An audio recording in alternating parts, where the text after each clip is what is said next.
का एक सुंदर भाव श्री नंददास जी वर्णन करते हैं। किशोरी जी का प्रेम कैसा। अब गैया दोह के तो आ गई वापस, वहां तो खूब लड़कियां आई, झगड़ के आई हैं श्याम सुंदर से, लेकिन अब एकांत में जब बैठी हैं तब श्याम सुंदर को स्मरण करते हुए किशोरी जी कितने सुंदर भाव कह रही हैं। आहा,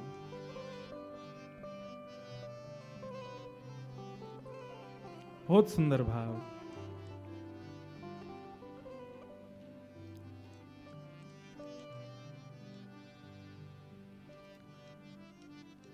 मैं पछहार रही बहू तेरो, कहू नेक नानी के हेरो, मैं पछहार रही बहू तेरो। श्री जी सब सखियन से कह रही हैं कि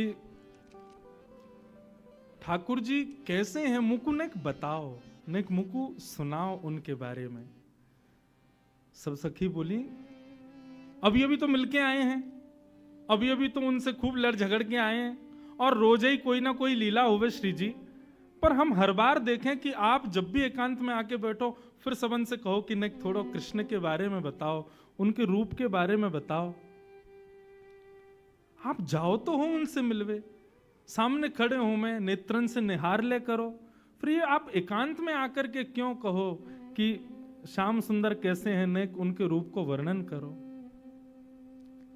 ठाकुर जी हूं में तो हैं सन्मुख, वही समय देख ले करो उनको। तब सब सखियन सो हमारी श्रीजू कहा कह रही हैं, इतनी सुंदर भाव हैं श्री नंददास जी के।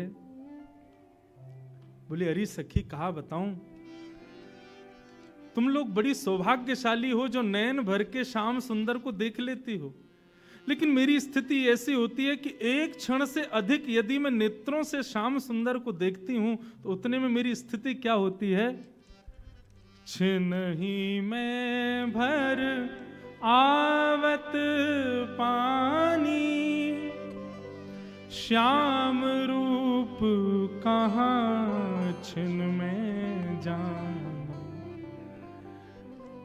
ऐसा रूप है श्याम सुंदर को कि मैं एक क्षण से भी ज्यादा निहारवे को प्रयास करूं तो एक क्षण से अधिक देखने पर मेरे नेत्रों में जल आ जाता है। मुझे नेत्र बंद करने पड़ते हैं। दो कारण हैं। पहले तो जल आ जाता है, कहीं और रुदन ना हो जाए, कहीं और जल आया तो श्याम सुंदर श्रमित हो जाएंगे। वो जो लीला हमारी मान की थोड़ी झगड़े की चलती है, उस बीच में यदि अश्रुपात हो जाए तो ऐसा लगेगा रस में नमक घोल दिया हो। इसलिए मैं जानबूझ करके श्याम सुंदर से अपने नेत्रों को बचाती हूं, उनको नहीं देखती। क्यों? एक क्षण से अधिक देखूं तो नेत्र सजल हो जाते हैं। बंधुओं, श्री जी के प्रति श्याम सुंदर के भाव सुनोगे ना, सुख मिलेगा, लेकिन श्याम सुंदर के प्रति श्री जी के भाव सुनोगे ना, नेत्र सजल हो जाएंगे। छिनहि में भर आवत पानी, श्याम रूप कहाँ जिनमें जान। एक क्षण में ही मेरे नेत्र सजल हो जाते हैं, मैं उनके रूप को निहार नहीं पाती हूं। और दूसरा भाव क्या कहती हैं? दूसरा भाव में ठाकुर जी को इसलिए नहीं देख पाती, नैन दो छवि अमित अगाधा। अरे सखियों, श्याम सुंदर को रूप तो अपार है, और वह अपार रूप को देखवे के काजे नेत्र केवल दो ही हैं हमारे पास में। भाव समझिएगा। नयन दो छवि अमित अगाधा, और उसमें भी तापर पलक करत हैं वाधा। एक तो इतने सुंदर श्याम सुंदर, और उनको देखवे के काजे या जड़ विधाता ने दो ही आंख दई है, और इन दो आंखन से भी उनको निहारवे को प्रयास करें तो जल तो आ ही जावे, वाद से पहले ये पलक भी बाधक बन जाती हैं। बीच बीच में देखते देखते आंखें भर आती हैं, और उसके अलावा भरें भी ना तो आंखें श्रमित हो जाती हैं, तो पलक गिर जाती हैं। श्याम सुंदर सामने हो और उस समय पलक गिरती हैं, तो गोपियां गोपी गीत में कहती हैं, त्रुटिर युगायते त्वाम पश्यताम जड़ उदीक्षताम। अरे जड़ विधाता, तू जानता नहीं था कि श्याम सुंदर हमारे सामने आने वाले हैं, तूने ये पलक क्यों बनाई? आपको पता है देवताओं में और मानव में अंतर क्या है? देवता अनमिष होते हैं, उनके पलक नहीं होती। मतलब स्वरूप तो ऐसा ही होता है, लेकिन जैसे हमारी पलक गिरती रहती है ना, ऐसे देवताओं की पलक कभी गिरती नहीं है। किशोरी जी कह रही हैं, अमित छवि और वाकु देखवे का जे नेत्र दो, और इन दो नेत्रन में भी सखी तामे पलक करत हैं बाधा। कैसे निहारूं उनको, कैसे देखूं? या हमारे मैं आप लोगों से प्रार्थना करूं कि मुझको कृष्ण के भाव सुनाओ, उनके रूप को वर्णन सुनाओ, उनके अंग प्रत्यंग को वर्णन सुनाओ, क्योंकि देखवे की सामर्थ्य मेरी नहीं है। श्री जी के इतने सुंदर भाव। श्री जी कहती हैं, अब एक सखी बोली, तो श्री जी बा कारे कलूटे को देखवे निकाय को है। अरे आप इतनी सुंदर हो, आप तो अपना प्रतिबिंब ही देख ले करो।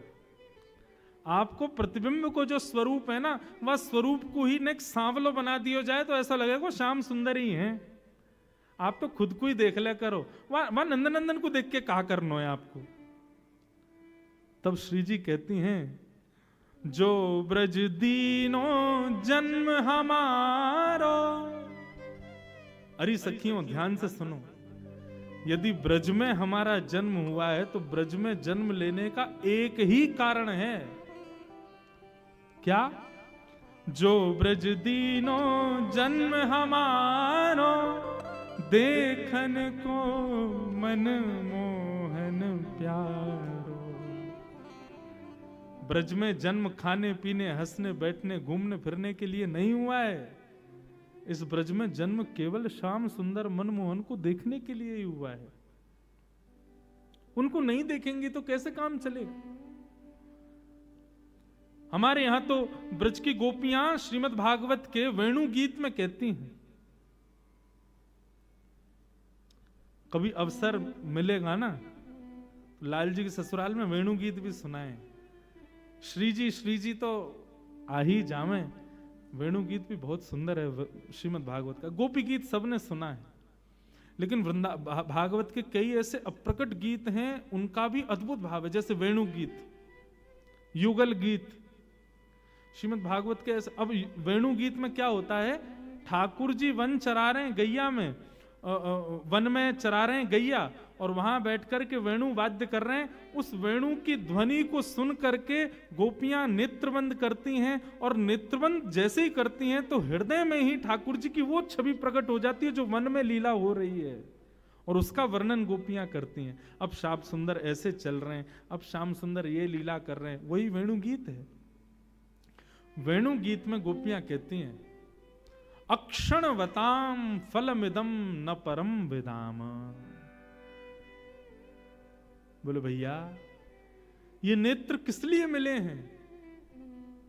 सूरदास जी का पद है ना, देखो चाहत कमल नयन को, निस दिन रहत उदासी अखियां, हरि दर्शन की प्यासी प्यासी, हरि दर्शन की प्यासी अखियां, हरि दर्शन की प्यासी।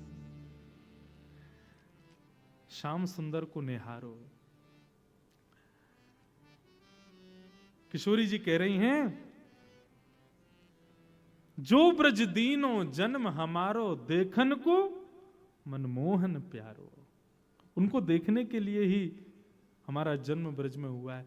किशोरी जी बोली मैंने तो अब सोच लियो है। ललिता विशाखा बोली कहा सोच लियो? बोले अब मैं तपस्या करूंगी। ललिता विशाखा बोली क्यों? बोले मैंने सुनी है तपस्या करने के बाद में ब्रह्मा और इंद्र की पदवी मिल जाती है। ललिता विशाखा बोली आपको ब्रह्मा की पदवी की क्या पड़ी है? बोले मैंने सुना है पूरे विश्व को ब्रह्मा बनाता है, तो मैं तपस्या करूंगी और तपस्या के बल से मैं विधाता बनूंगी। और यदि विधाता मैं नहीं भी बनी तो ललिता विशाखा बोली आपको विधाता बनने की क्या जरूरत है, आप विधाता को बनाओ, आप में इतनी सामर्थ्य है। किशोरी जी बोली सही कह रही है, इस बार तो विधाता विष्णु ने बनायो, लेकिन अगली बार जब प्रलय के बाद पृथ्वी बनेगी तब विधाता को मैं बनाऊंगी। ललिता विशाखा बोली आप विधाता को बनाओगी? क्यों, कहा करोगी ऐसा? तब किशोरी जी का भाव सुनो। आहा, जो विधि ना को वश कर पाऊं, तो मैं पद्धति कछु और चलाऊं। विधाता जब मेरे चयन से बनेगा तो फिर मेरी जैसी इच्छा होगी वैसा विधाता पृथ्वी को बनाएगा, वैसे पृथ्वी के मानवों को बनाएगा। बोले अच्छा, तो आप विधाता से कैसे मानव बनवाओगी?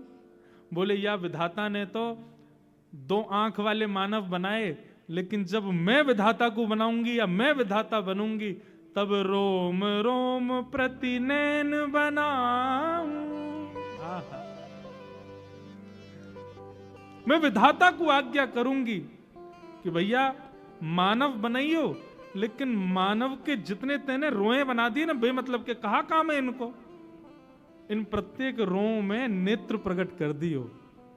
रोम रोम प्रति नैन बनाऊं, क्यों? ताकि अमित अगाधा स्वरूप जो श्याम सुंदर को है हमारो अंग अंग वाको दर्शन करे, हमारो अंग अंग वाको निहारे। और सखी ने को एक और बात सुन, रोम रोम प्रति नैन बनाऊं, और उसमें भी इकटक रहें, ये नेत्र सदा खुले रहें, श्याम सुंदर को देखते रहें, उसके लिए पलक ना बनाऊं। रोम रोम प्रति नैन बनाऊं, इकटक रहें पलक ना बनाऊं। तब का होगा? तब कछु कहे हुए सखी सब पूरन मन के ठान। किशोरी जी कह रही हैं तब हमारी मन की मनोकामना पूरी होगी, और उस समय जब हमारे रोम रोम में नेत्र होंगे, बिना पलक के नेत्र होंगे, और जब श्याम सुंदर हमारे सामने आएंगे तब अपने प्रत्येक रों से उनका दर्शन करेंगे, तब हमारे मनोरथ पूर्ण होंगे, तब हमारी मनोकामना पूर्ण होगी। अब देखो, कृष्ण सन्मुख की किशोरी जी और कृष्ण विमुख किशोरी जी के भाव। आप यूं मत सोचियो कि हमारी किशोरी जी को कृष्ण के अधीन बता रहे हैं ये, रुक जाओ कल अभी आ जाएगा तो ठाकुर जी को अधीन बता देंगे। वहां में कोई अंतर थोड़ी, दोनों एक दूसरे के अधीन हैं। राधे राधे जय राधे राधे श्री राधे राधे जय राधे राधे हरि राधे राधे जय राधे राधे जय राधे राधे जय राधे राधे जय राधे राधे राधे राधे श्री राधे